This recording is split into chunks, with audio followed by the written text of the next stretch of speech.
Cars, motorbikes and pedestrians. Every day, thousands of workers and tourists cross the border between Spain and Britain, or rather Gibraltar, otherwise known as the Rock.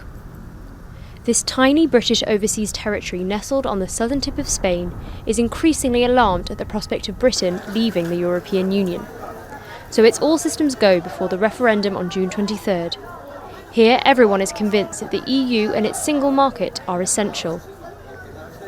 There might be a lot of debate. As we say in a family, you fight within the family, but you don't leave the family, because as Cameron said, if what do you want to be, little England or little France, or little, we've got to be together, l'union fait la force.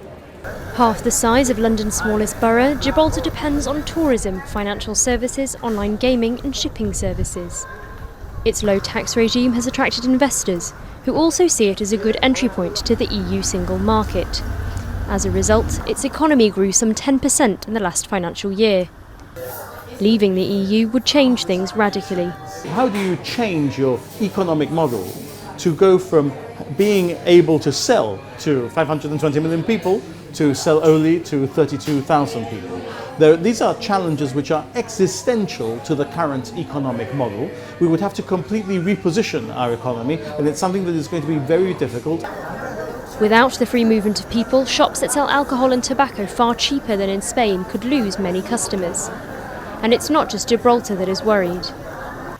In the nearby Spanish border town, unemployment stands at 40%. The majority of those who have jobs work in the British territory.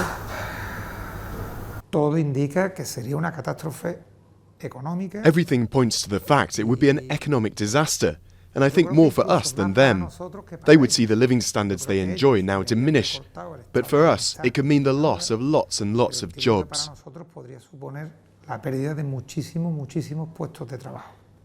From red phone boxes, fish and chips to famous high street brands, it's hard to ignore that Gibraltar is part of Britain, even though people here drive on the right. A Brexit would totally isolate this territory, which Spain ceded to Britain in 1713, a sovereignty issue that remains a source of contention between both countries.